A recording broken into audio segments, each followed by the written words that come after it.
That's the definition of smart. Maybe. I don't know. I'm just saying stuff. What do I know? I mean, so we're live, by the way. That sounds about right. Welcome to another Typology interview. How's it going, guys? So we have. Who's barking? Sorry, that was me. I was barking. Thomas, it's not polite to bark on camera. He's telling people to calm the dog down now, and when his muted mic. And now, yes, I'm being so polite and such. There you go. So it's a weird coincidence. Dave just came out with a video about some FESE guy or SEFE guy, and I got both you guys on, so that's kind of cool. There was no coincidence. We actually scheduled that. We talked to them and planned this ahead of time. About 6 months ago, I think, is when their schedule was. I'm kidding. That's right. So anyways, we're going to try to compare your two types. You guys are going to overwhelm me with your play blast maneuvers, and I'll just be sitting here on the side and letting you guys talk. So I guess you guys are like the identical type, except for one small little thing. It's just the FESE mix. So, and we got some people saying hi already. Hey, how's it going? Asura. Asura's like Chris. So, all right. So let's start, I guess, with you guys were both on my channel. I think Thomas has been like 3 or 4 times, and Theo has been twice. Right? I thought it was just twice. Oh, I don't know. My memory's terrible. That SE is feminine, so. Right. We'll talk about that. So Theo, you were here once with a single interview and then a double interview with technology is the worst. Yeah. I know it's Rick. Yes. That's right. Because we were doing an SE-NI look because we're opposite in that respect. That's right. Yeah. And then Thomas was here for an interview really early on, and then a shadow interview, and then a double interview with Frank James. Yeah, that guy's cool. I like that guy. Yeah, everyone likes that guy. You can't not like that guy. Yeah, exactly. Except that when you, I'm sure he's got some haters somewhere. I'm sure. Yeah. But they secretly like that guy anyway. That's why they pretend to hate him. It's because how much they like him and hate how much they anyway. Sure. Okay, so why don't we start with SE? Theo, you want? Theo's talked about his feminine SE in the past, and he's said every time that it's a demon because it's feminine, even though it's a savior. Yes, our saviors are our demons. Oh. I still actually fully agree with that statement. But one thing I'm realizing is having such terrible memory is forcing me to now be a better planner. And that's the only good thing to have ever come out of it, is that I'm realizing that I have to start being responsible and remembering things. And the only way I can do that is by being a better planner. So you're using a lot of SI, like taking lists and stuff, writing stuff down? Yeah. Like if someone's like, hey, why don't you come over this week? I go, yeah, we're putting that in the calendar because ain't no way I'm going to remember that. Right. Or like I've actually started taking notes during work meetings when they say something important. So yeah, just, people don't mind you having terrible memory. Just find a way to actually remember things. What about in terms of it being like an actual savior? Are you feeling responsible for the SE? Do you see that? So the way I've started thinking about SE and like NE in general is a little bit different, it seems, from the normal OPS take. Like for me, there's the difference between SE and NE. The only difference is the intuition and sensory. So like most of SE for me is just straight OE. Like I don't like to be controlled. Don't tell me what to do. I'm a terrible planner with the demon NI. And then the actual like sensory part is just sensory over intuition. So I start with sensory and then later move to intuition. Most of the SE problems are a result. Most of my SE problems are the result of it just being savior OE. But in terms of sensory, do you see yourself as responsible for gathering information, data? So like responsible to the facts. So when it comes to like how you gather, I've heard people say that like NE's about gathering patterns and then SE's about. Is audio screwing up for everybody? Oh no, it's just you. You're being a really good boy, by the way, Thomas. You're being quiet and sitting off to the side and not talking. He's muting himself. Well, I'm trying to figure some tech stuff out, like because reasons. So, should I keep going? Yeah, go. Okay, so a lot of people have been like, NE is gathering patterns, SE is gathering facts, or like real world experiences or stuff like that. But I would say most of my gathering is more along the intuition lines, and then not less about like things in the physical world. So what do you mean by that then?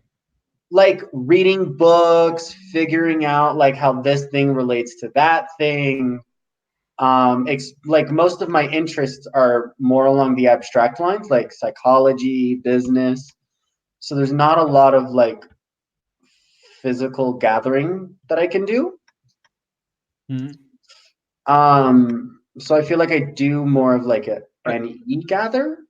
I don't know. But are you putting the patterns together after you gather? Oh, well, yeah, always. Yeah. I mean, first I take in whatever I'm reading, I'll think about it, and then later I'll be like, oh yeah, this connects to that and that. Like that makes sense.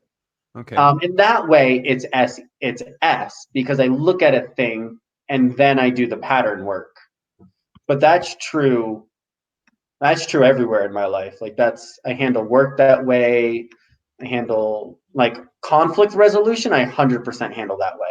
First, I want to look at the problem, see what's there, and then I slowly start putting the pieces together until it's clear enough in my head that I just run with what's in my head.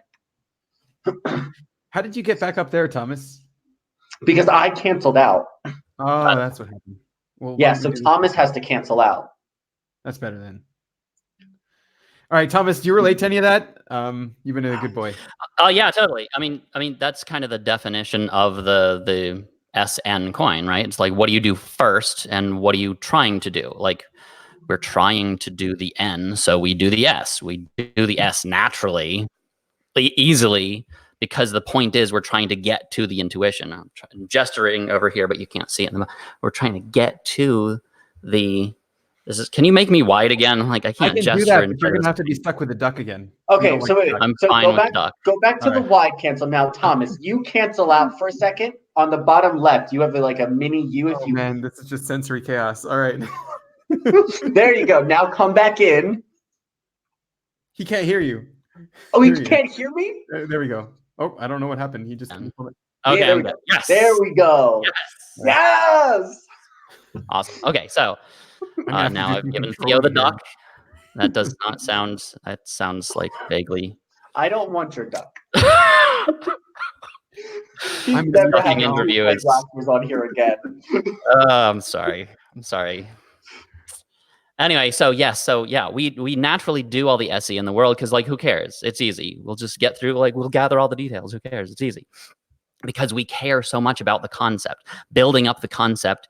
That's the goal. That's the point. That's why we're doing any of this. And like, just like, look at Dave, like, Dave and Shan Dave, of like, he really wants to do the SE. He wants to. And he does all the NI so that he can get to the SE eventually, later, maybe, sort of.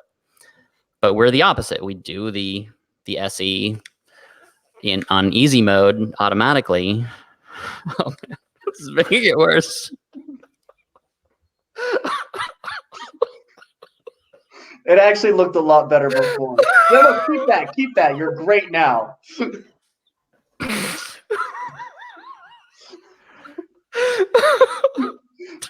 Sorry.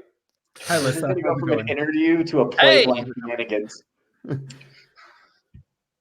Yeah, I forgot we were doing this because I forgot to put it on my calendar. And so I did not properly spend the time it took to do my hair. And so let's talk about that. You guys both, as soon as you popped on, made a comment about your hair. What's that about? I just hate my hair. I'm obsessive. Hair is such a hassle, but no hair is even more of a hassle. Right? Said it perfectly. That's literally. It's like word for heart. Any better than that.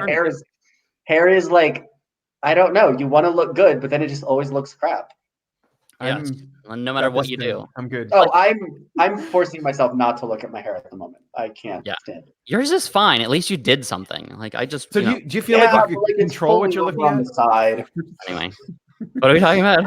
I was trying to do an interview here, but it's okay. Keep going. Sorry, go ahead. I'll mute. Maybe it's a sensory addiction. No, I'm just wondering if you guys can like focus on what you're sensory taking in, because you were saying I'm trying not to look at my hair, but like, can you do that? Can you not take stuff in? Sure, I can look at you instead of myself. Yeah, like you have control over what's sensorily being taken in. Yeah, because I just refuse to look at myself. And what about mess and stuff? Does that bother you when you see the mess? I don't know. It depends. I mean, compared to like most college, like people my age, at least among guys, I tend to be cleaner. But like, I only clean my apartment like once a week. Yeah.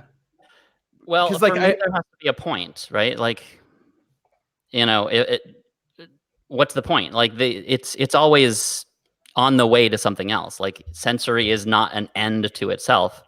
right. Of like, but I'm you know, people are looking at me. Like, it's like being on stage. It's like, imagine if you go to like a tech conference or something, you're sitting there and then the guy just like, he stumbles on like, oh, are we doing this today? It's like, it's so disrespectful to people. And I don't want to disrespect your viewers by showing up like in my pajamas, unshaved, and just like, that's extremely disrespectful. And I would not do that to you and disrespect you or your audience by sounds just like the most single-sided thing in the world. Okay, just like the whole thing is like, if you don't want people to pay attention to your hair, don't touch it. Don't mess with it. Like you're But here's the thing, just drawing I attention. see There you my go. hair, More. Everyone's gonna and look at I it when you keep become going. obsessive. Like it's almost like a compulsive thing. Like I see it, to me it looks bad, I have to fix it. Oh god. It's just autopilot. It just like it Yeah. doesn't go through the thinking. Like, let me make an intelligent, rational decision. No, it's I see it, it looks terrible, I need to fix Like, it. But I know it just deep down, the happens. more I fix it, the worse it will get. So I have to control every like impulse in my body not to mess with my hair. I can sit still too, but I can't also listen while Can you sitting really? still. Can you really? I haven't heard I this just before. paused my video. Savior theory would say your intuition is not important at all, rather the goal. Yeah, I'll put that. I was gonna put that up. Yeah. Wait, are you seeing people say stuff? Yeah. Yeah, on the right side. She you didn't click hear this live before, comments, where not type. intuition is not important at all, rather than the goal. Yeah. Well, I for guess me, Becca's like an I dom, and you guys are more the SD. intuition to me is the thing. Like I mean, the sensory is just kind of the stuff that gets in the way of the intuition. But the point is to know what's going on. Like you see all this crap. How do you make sense of it? Like that's the exactly. goal at the end of the day. Intuition doms, I've noticed their goal is the sensory. Like they're planning in the intuition to do something with the sensory in the end. Right. Our goal is like we're trying to get past the sensory in order to finally get to the intuition. Yeah. Right. It's like, what do I want? It's like, I want to deeply understand everything there is to know about everything. That's my ultimate goal. I'm 0% of the way there. That's it. Incredibly limited and stupid that I can't. Yeah, exactly. So the reason why I talked about mess is because NI DOMs are really, from what I've seen so far, is they get really distracted by things in their surrounding. Like they can't focus if there's clutter. But SE DOMs don't seem to care. So I mean, if you don't like it, just move it and clean it up. Yeah. For me, it's like it's like I'm not even aware of the sensory.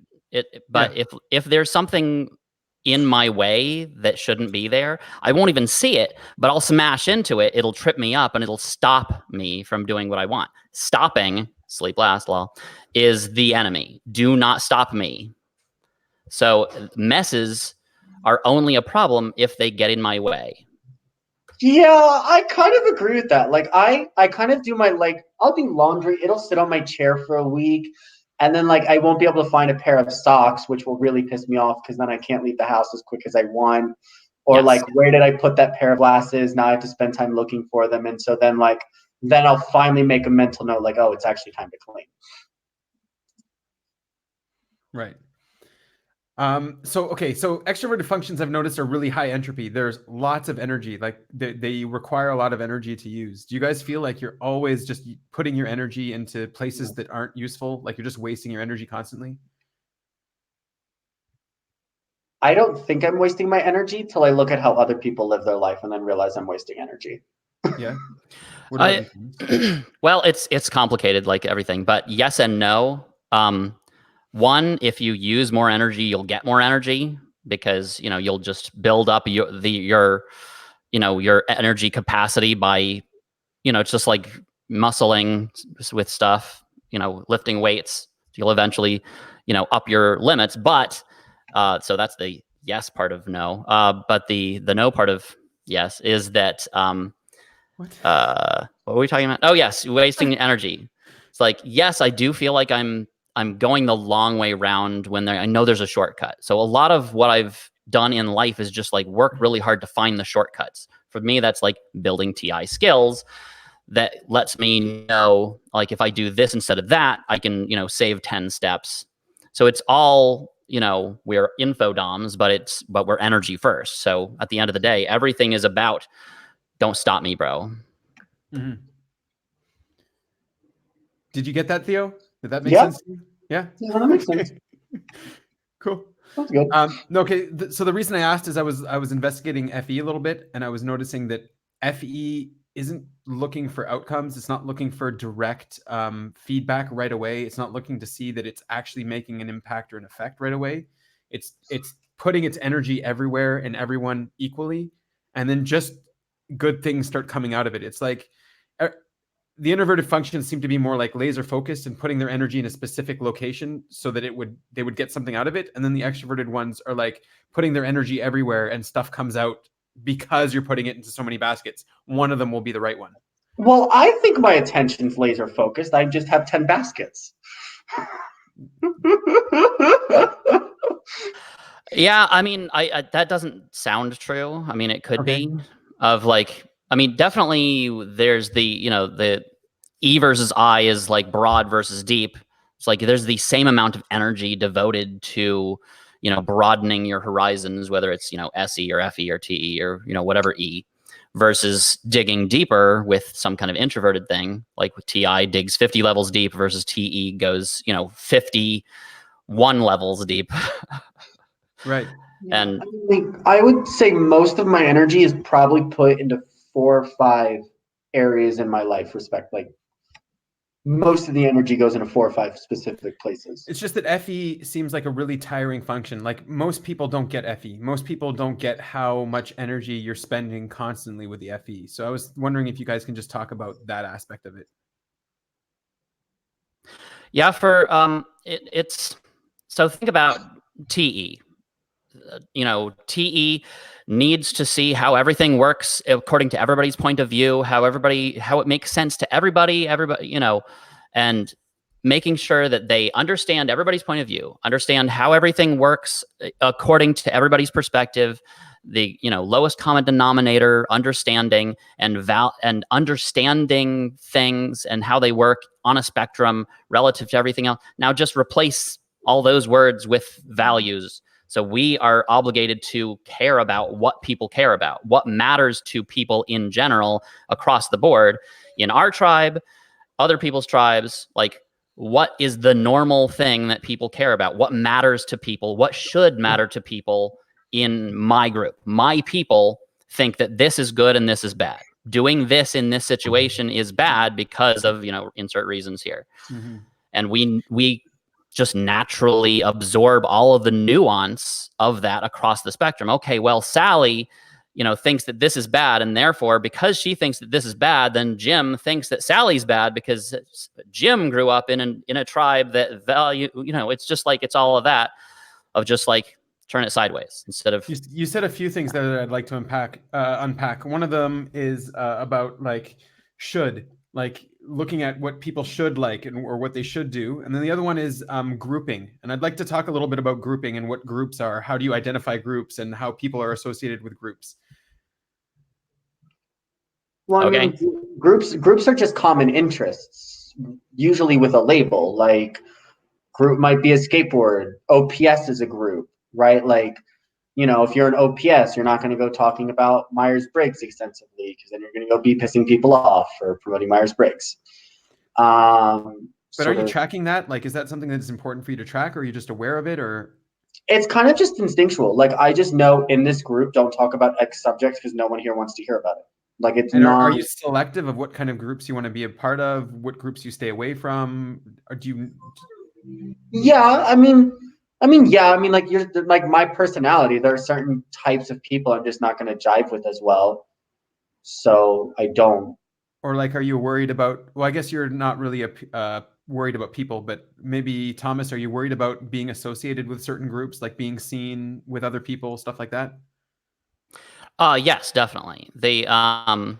Because people make generalizations. So, for example, if people I know over here that are more judgmental um, and not willing to understand the nuances of things, if they saw me hanging out with people over here that like this kind of art and associated me with liking that kind of art, then they would associate me with being on, this sub part of this other tribe, which is considered bad. And then that would affect me and my family, and my, kids wouldn't get invited to stuff because, well, we don't want the bad association. But it's complicated. Yeah, So it's you really just, complicated. Yeah. but it's just natural. But it's something that I've been putting a lot more conscious effort into being consciously aware of lately. For example, it values also has to do with priorities, and having feminine priorities means that it's very movable. So whoever we spend time around, so we're basically the feminine FE people are much more easily influenced by the people they're spending time around, but according to their values. Like, I care about the things that people care about, especially the people that I'm spending time with. So if I'm spending time with people who care about things that don't really matter, or or things that I don't want to care about, I'm just going to naturally care about and prioritize and think of creative solutions to problems are concerning things that I don't care about. I'll become passionate about it whenever I'm around them. As soon as I stop being around them, that passion goes out. Do you identify with that, Theo? Is that something that's also grasping you? Yeah, so like in part of it, like if someone cares about something, I might get hyped up and energized about it because I'm with them in the moment. But the second they leave, if I don't care about it, I won't spend a second thinking about it. I can cry with someone, help them through their problems, be super excited about this thing I don't care about, and then the second they walk away, I won't ever think about it. Do you feel responsible to go and do that though when someone's in there? Yeah, to me, it's kind of like social courtesy. Uh-huh. Sometimes I enjoy getting the hyped up and the sad face with them. I don't know. What about drama? Do you guys like drama? No. No? No, I hate people. But the way I look at FE, so FE is also DE. And Yeah. so part of with the feelings over people, a lot of times what I have to actively work on with myself is learning how to define my identity but not in relation to the social circles that I'm in.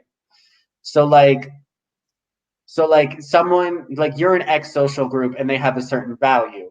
And so I'll try and define my identity around that thing that they think is good or bad, without actually realizing that I don't actually care or hold the same opinion. But still trying to shape my identity around their beliefs rather than my own. Because the hard part is, right, because like the hard part of like the DI is like, if I define what I want for myself, I have to then be comfortable with that despite it going against the circles that I'm in. So there's a certain level of it where it naturally comes easier to try and define myself in relation to others' values than figuring out my own and then being able to stand on those.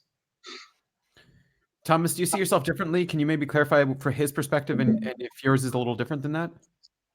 Yeah, I mean, definitely figuring out my own personal, unique identity related values and priorities is hard, because whenever I think about my own identity and my own personal stuff, I'm thinking about, what is true.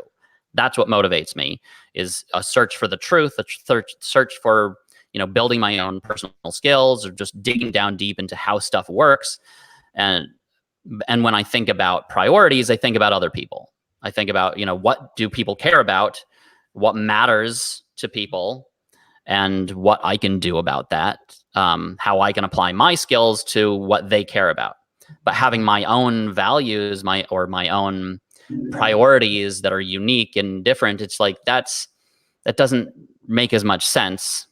But it's something that I'm trying to work on. We talked about that a little bit in the shadows thing, like FI in particular, not just like, liking one Pokemon versus another Pokemon or whatever, but like actual, like real priorities in life. I'm becoming more aware of how fragile my external motivations are, and that I can be pushed into becoming passionate about something that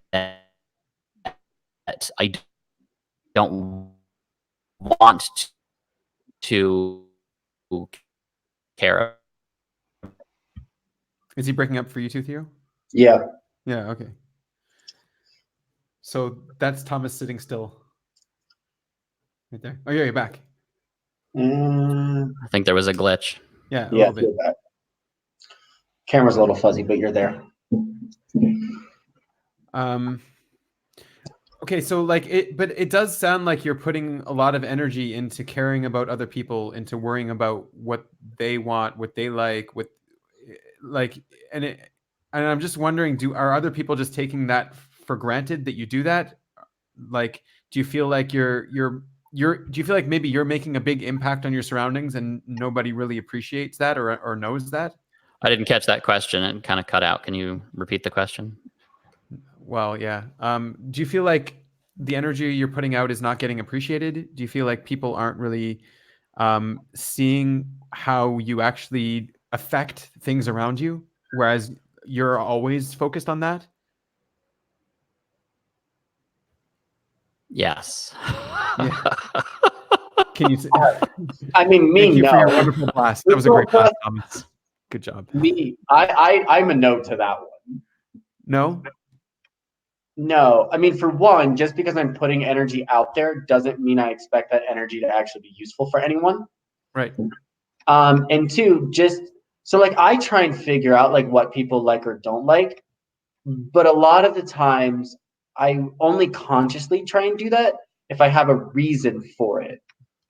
So like with work, like if I teach English, I'm not going to be asking people, what do you like? What do you don't like? I'm going to be paying attention to, how did you react to this activity? Have you been able to retain the information that I taught? And go about it in a more subtle way and then adjust. So a lot of like the FE work that I do is then to go and change my own behavior, not someone else's behavior, which I guess is the effect of having masculine TI, is that I don't expect other people to change. Yeah, it's definitely not about like the shallow likes and dislikes of people in the moment. Like, who cares what color you like? Who cares? I don't care what your random FI happens to value. Like, go like your weird stuff on your own time. I like, doesn't interest me. What I care about is like the let's say micro expressions of how are people, the ping back that Shan says all the time is like, am I getting through? Is this resonating or not? It's like the kind of the stuff that people can't even tell. It's like the connection. Am I connecting or not? Right. What direction is it going in the moment? And just like feeding off of that and then switching gears and more like pushing it in the direction that I want. FE is more about changing your in the moment emotional state than it is about caring what it is already. So here's an example on like FE in a context. Like, so let's say you like this girl and you're trying to figure out like how can you get her attention, do something she'll like, and you have a conversation and she mentions something about her looking for a bookstore or something or whatever, right? So FE is then you saying, oh, she likes books. Why don't I go find a bookstore, take her to bookstore, or tell her about that bookstore and she can go write it down so you don't forget. Right, or like write it down, like, oh, take girl to bookstore, right? Like that's FE. She stated a value, and then you acted upon that value for for whatever reason. In this case, it's because you like her and you want to get her attention. I'm confused. Is that a value? Like, Thomas, do you see that as a value as well? I mean, yeah. I mean, somebody that is going out of their way to put energy into looking for a bookstore tells you about what kind of person they are, and what kind of person they are. That's another word for values. What do they value? What's important to them? What's not important to them? So they might not always use the words I like or I don't like. Sometimes it's like, hey, have you found a bookstore around here? Hey, when's the last time you went to go see a movie? Like things like that are clues into what the person's actually thinking. Yeah, it's attention and vibe. Like, where are they spending their attention, and what is their vibe around that thing? It's like, some people are talking a lot about this thing that they hate. It's like, it's interesting that there's so much energy around this thing that they hate. Like, interesting. Who hurts you? Let me poke that with a stick and see how with it. Right. So it's just as important as what they say as what they don't say. Really? Yeah. Oh, absolutely. Yeah. You can reconstruct the whole from its shadow. Like, what shadows are these things casting? So, like, I'll give you another example. It has to go with a girl. This actually happened. A girl I met had one conversation with her. For me, I thought it was a normal conversation because me reading body language in person is apparently quite terrible. So I had this conversation with this girl, and I thought it was a normal conversation. Next day, she adds me on Facebook and sends me a message. So that told me immediately she likes me. Does it? Yes, because that is out of the norm. It's outside of what is normal behavior. If you're just friends with someone, you don't really go out of your way to look for them on a platform and send them a message. You would wait until you saw them, had another conversation, maybe do a follow-up. Like, that's the norm for our culture. So if you're going outside of the norm, there's a reason for it. Now, 10 other things happened after that definitely confirmed she liked me. But sometimes it's looking at that. What is considered normal behavior? You did something outside of normal behavior, so there's something there. That might be my SE on top of it because I'm looking at actual things that are happening. This is totally, But I think, like, that's how I think. That's weird. I would never draw that conclusion from that. Really? Yeah. Well, I would. Yeah, well, that's the difference between inferior FE and savior, I guess, auxiliary. Or what would you think if you met somebody and then like a week later they added you on Facebook and sent you a message? First, because just like that happens to me all the time. That's normal for me. Oh, well, you have well, do they message you about the YouTube channel? I don't know, man. I don't put that much thought into that kind of stuff. Maybe I should start doing it. I mean, it's not always a guarantee, but like, but I look for what is considered normal behavior. So if you know what normal behavior is and someone does something outside of that, what does that outside story mean? I just don't, that doesn't even compute for me. What is normal behavior? And everyone's abnormal. The opposite is also true. It's just like you can easily just spot people who are being excluded from the group just based on have you ever seen people play tennis? Okay. Right? The ball's going back and forth. Imagine somebody gets on the court, has their tennis ball, throws it, and the other person just lets it hit them in the face, falls on the floor, totally ignores that the ball ever happened, does not send it back, just no reaction. Just absorbing providing zero pingback, zero feedback. That it's like, that's not accidental. You're intentionally ignoring that person for a reason. Mm-hmm. Refusal to connect. Really? Like, now I got to worry about that too. It's like, that's crazy. It's like, welcome to our world, dude. I think FE is more. Just do it by accident. I just don't message someone back by accident for like a couple days. That's normal for you. We get it. We get it. That's your norm. All right. Okay, so you're tracking you're tracking normal for that person too? Well, yes, also there's normal on culture, and then there's normal for that individual. Yeah. If you see someone do something outside of their normal, that's like, whoa, what's going on here? Like, you either haven't been reading things right, or something changed in their life. People are very predictable. Like, if you know someone for a week, you should have a good idea of how they're going to behave for the rest of the month. And once you know someone for a year, very little should really surprise you about their personality. They'll do things you didn't expect, but there really isn't going to be anything of like, oh, that really seems like outside of your personality. If that happens, that means you just don't know the person very well. And all this is happening automatic for both of you? A lot of the times, yes. Sometimes I do it consciously. Like if I have a reason, I'll actively think about it. But that's probably me in my head 97% of the time with people. 90%. I honestly don't care. It's just like I'm Yeah. not interested in people or their dynamics or what's normal or like I'm not interested. Like it just happens. It's subconscious or something, autopilot. What I do spend time on is like tracking kind of the culture around things that I am interested in. Like I could blast for hours about the kind of the platform wars with like mobile platforms and kind of the vibes around how these companies are battling it out on the landscape, and which platforms are going to have ascendancy, and like why TikTok is such a big deal. And so like Really? I'm fascinated by TikTok and like what's TikTok going on TikTok is like the subcultures within TikTok of like why is that interesting and how like it's fascinating. TikTok's unique because it's the first social media platform to really break through Facebook and Instagram. I mean, there's Snapchat. Snapchat is really like, it's not even on the same playing field as TikTok. Like TikTok is soaring. They're talking about like doing record labels and stuff. Like it's going to end up a big competitor to current social media platforms. It already is. Yeah, I mean it is, but like it's skyrocket growth. It's not going anywhere. You should be on TikTok. I'm not. I don't like it, but Not you, him. I can't make content for it. Like I don't think in that way, so I'm not very appealed to it, but it is massive.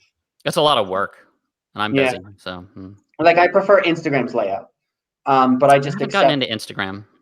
Yeah, I mean, like I said, it's just personality differences there, but I still recognize like it's huge. So you're also tracking popularity of I don't know, bands, companies, brands, things like this as well?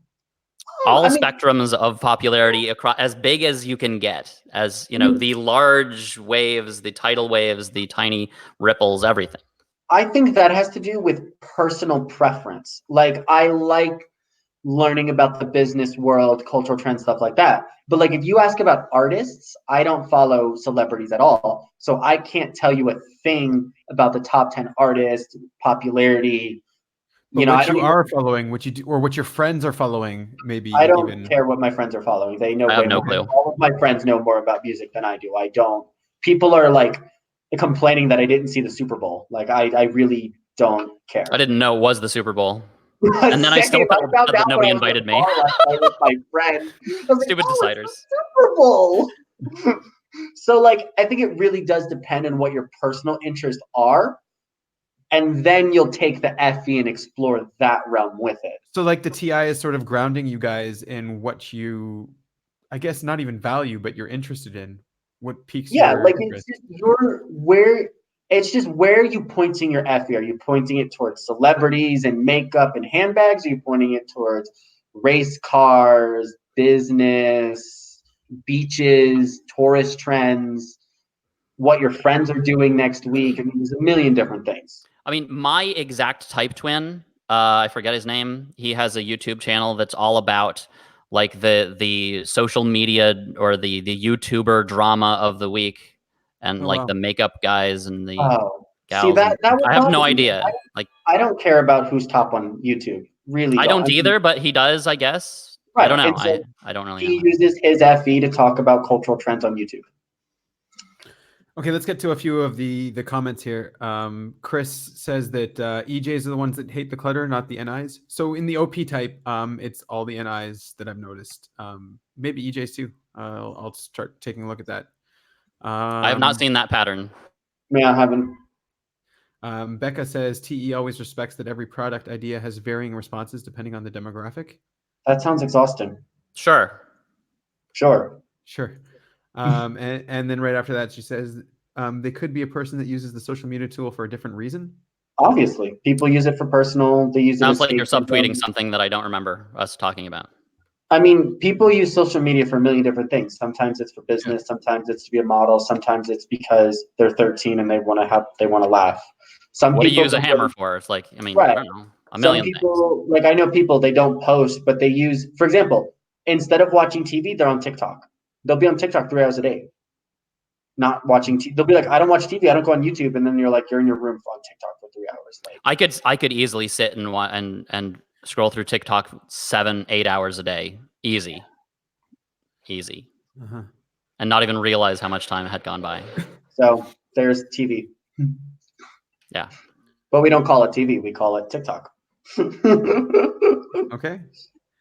And then we got I don't though, because I'm a few highs responsible here. adult. We got a high from Jonathan, and we got a high from Nick. So, okay, so let's talk about. Well, I guess we really dove deep in on FE, sort of how TI comes in to support it, and we dove into SE and how NI is a little bit about it. Have you guys been able to like see a little differences between each other, or you guys seem to be on the same page? Yeah, I see a huge difference personally. Yeah, can you point at it? Do you? Are you pointing to the SE? He's pointing at the SEFE. Yeah, he's I seeing know- an SE difference. No, it's about the chill. It's like double deciders are just chill. They're unflappable. They like you didn't invite them to the Super Bowl party. Well, they didn't care. They didn't even know it was the Super Bowl. Who cares? Like, not interested. But it's like I didn't care about the Super Bowl party, but I still felt bad that nobody invited me. Like, I know that that's single decider nonsense. Right. So I can get over it, but it still feels bad. It's like I'm not chill about that. Like, people can't rib me about, haha, you know, I just take it too personally, and it's just automatic. Like, I know, and I can get over it quickly, but it hurts. Mm-hmm. Do you feel the pain too, Theo, or maybe to a lesser extent, or? It depends. Like, I may feel something small, but like, meh, no one invited me because I don't want to go. So like, okay. I was content not going. And were you able to see a little bit of a difference between you and Thomas? In the types, in the cognition? So like, I know, like Thomas and I, we've talked a little bit outside of OP. We had like a chat once, and the off the record. off record, yeah. But can't go into the fine details of that. But I remember like I remember the one thing he explained is like the way my humor works is so like single observer. Like it's so like you suck, I suck, but the fucking printer. Okay. versus like some other comedian who is markedly like single decider. But even in this chat, like I notice when you're like, hey, what's FE? I'm much more likely to take the FE and then relate it to the TI. Mm-hmm. Because for me, those two are very like they work so close together. So do you have an example of how you relate your FE to your TI? So this isn't going to be my example. This is actually a guy I know who's kind of like a mentor for me. I believe that he's NETI. Like that's the type I think for him. So that makes him a double decider. And when he talks about the way he does his job, he said that he saw these people who were really successful do this thing, and he noticed that all of these other people liked it. So when he decided he wanted to do that, he literally just went and copied their format, and then that's how he became good at it. Like that. That's you relate to that? That's what you do too? I mean, I wish my TI were that strong, so but more for me, it's like my TI, like for me, like how do I explain it? What the work I have to do is learning how not to rely on the FE in order to build my TI. Like for me, that's just like super hard, but super important. Like I have to be willing to be like, you believe this, but I need to figure out what I believe and stand on that rock, even if you'll disagree with it, which is hard because I'm also feminine FE. So like there's the agreeableness aspect to that on top of it. But a lot in my personal life is figuring out like how do I healthily disagree with people, which requires the internal work of like, who am I? What do I actually think? What do I want? Like, very much I have to break things down and be like, okay, I like this thing, but what does that mean? Do you feel like you need to disagree with people, or you need to come to your own opinions on things? I like to be honest. And so if someone is so like sometimes you have to disagree with people in order to be honest. Like Right. I don't want to feel like I'm hiding myself unnecessarily because I'm scared of conflict.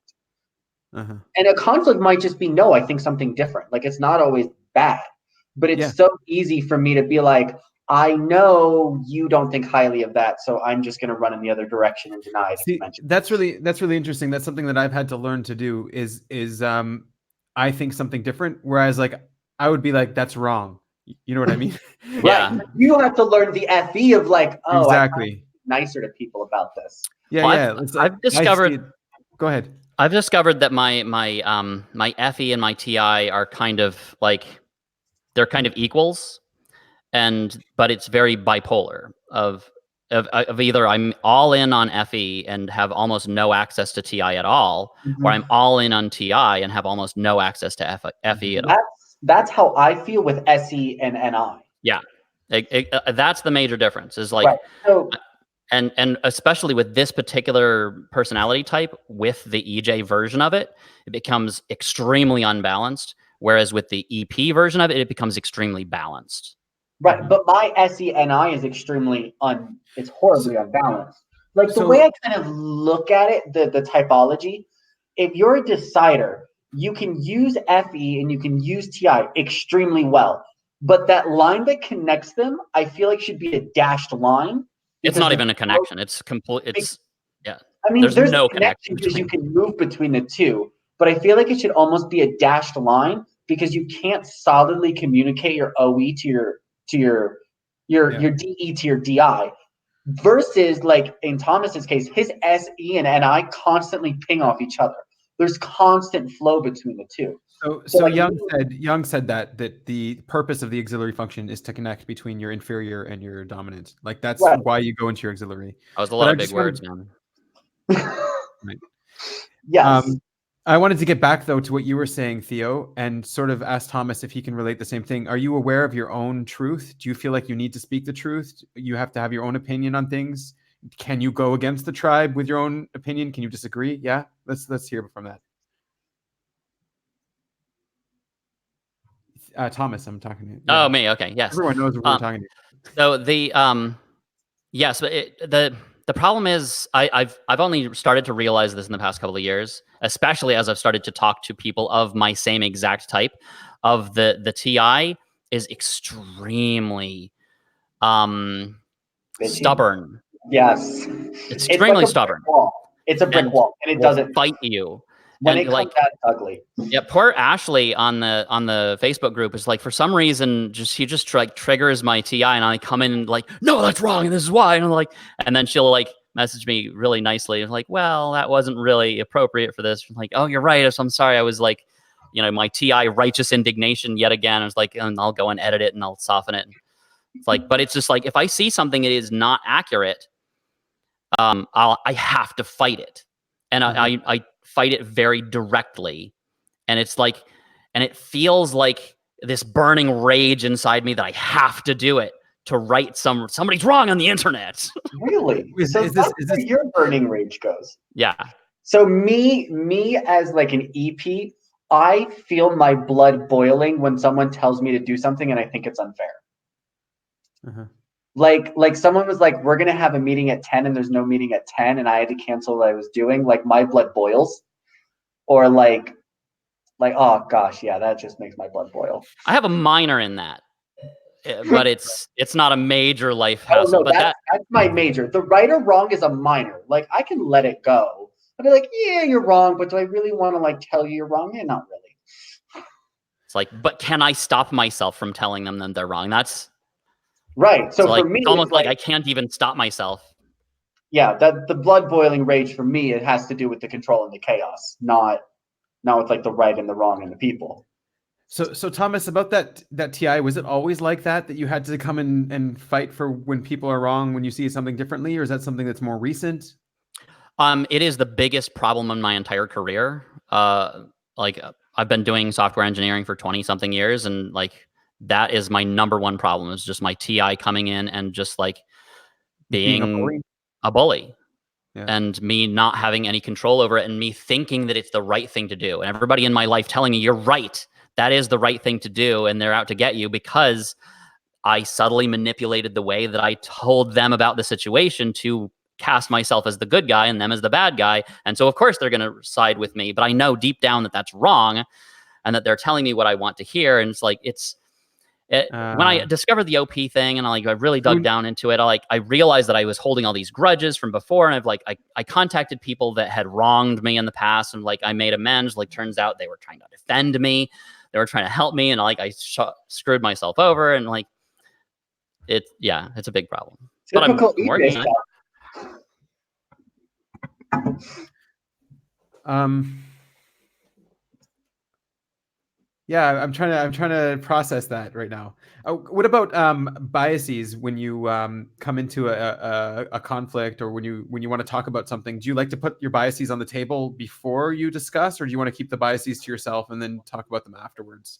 Well, or make your decision on your own afterwards. That's tricky. Everything we say and do, and any tiny movement of our face has an influence over everything around us. So if you put your biases out on the table, it'll influence everybody around you, either towards or away from the thing that you're biased against or towards. So is there any way to put your biases on the table without having them have a huge gravitational influence? It's best to privately write out be very clear about what my biases are, and then use the OP math to discover how I'm lying to myself and what my biases probably are that I can't see. But the math says this is probably what your bias really is.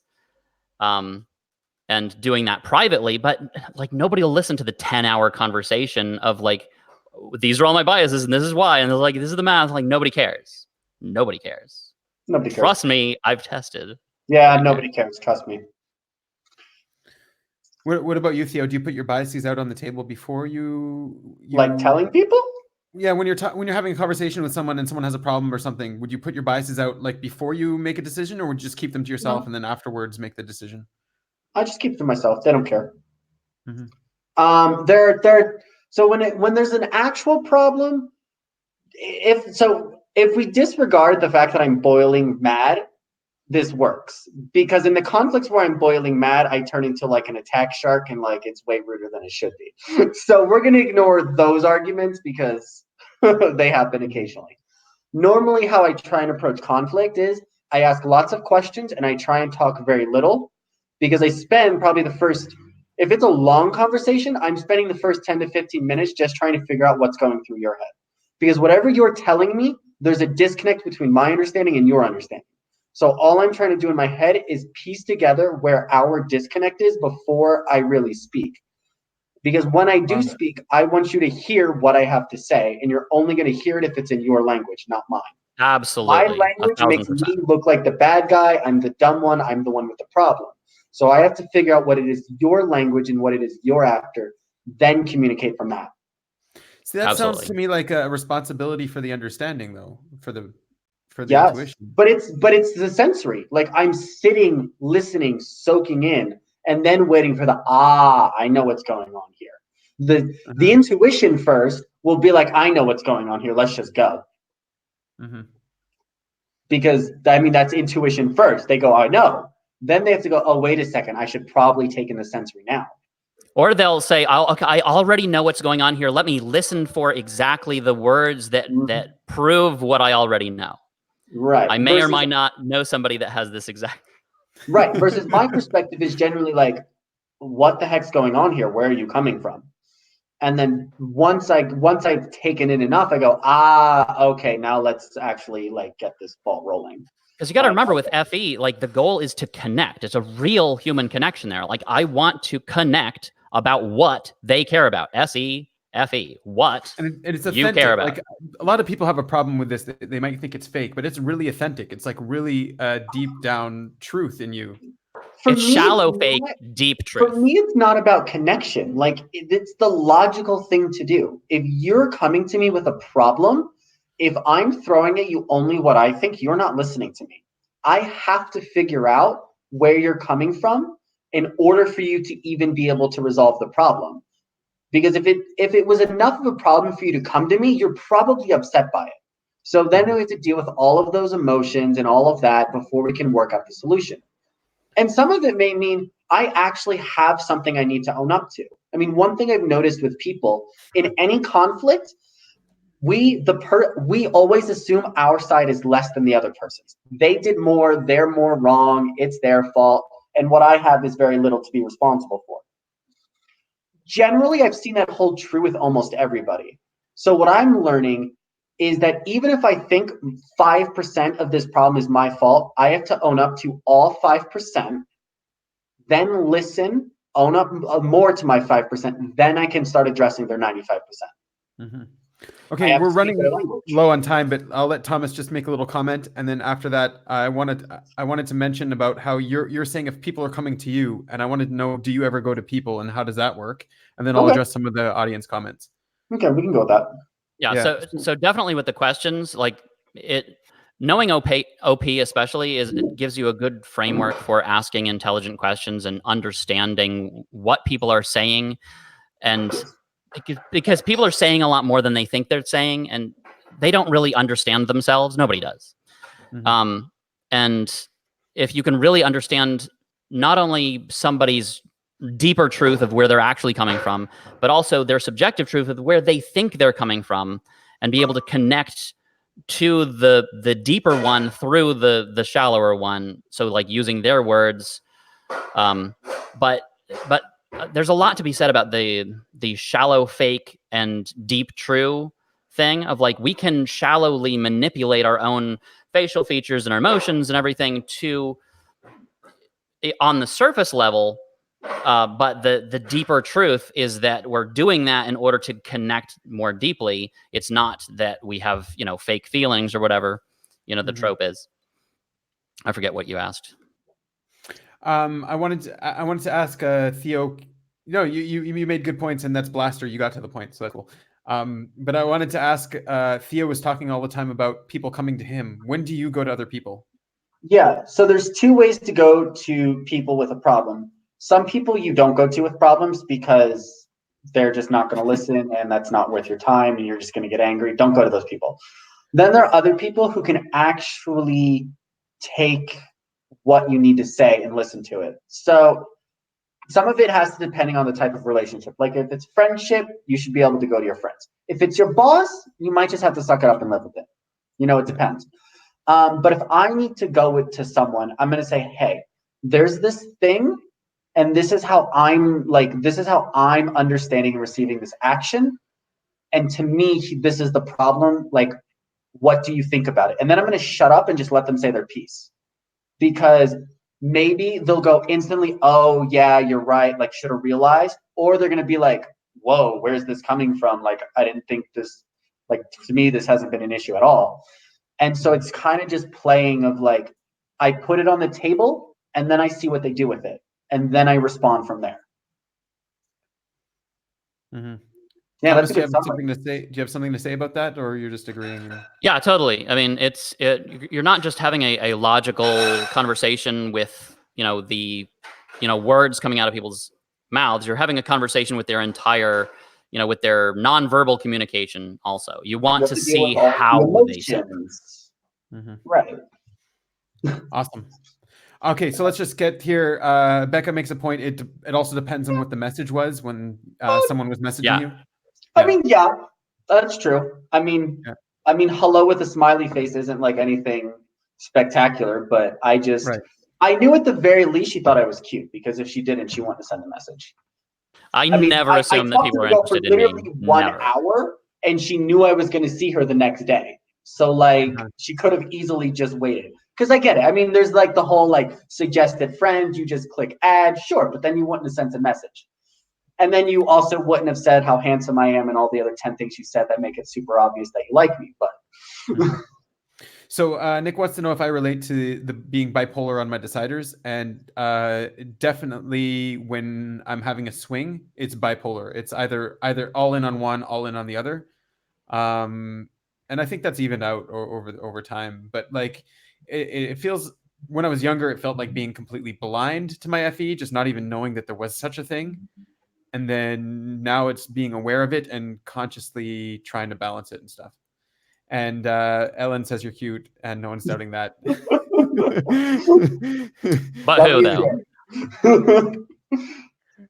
What I would say to the last comment about the bipolar, how do you say that? Bipolarness, bipolarity. We get what you mean, man. Look Bipolarity, for yeah. where do you get raging mad in life? That's probably a good indicator of your decider observer. Because if you're an observer, you're just going to be super calm with the people game most of the time. If you're a decider, you'll be much calmer with the observer game. So just see like what is super hard for you to do and where do you get raging mad. Awesome. Anyways, thank you so much for coming out. I know team's saying hi too. So have a good one, guys, and see you next time. Bye, y'all. Goodbye. Bye, y'all.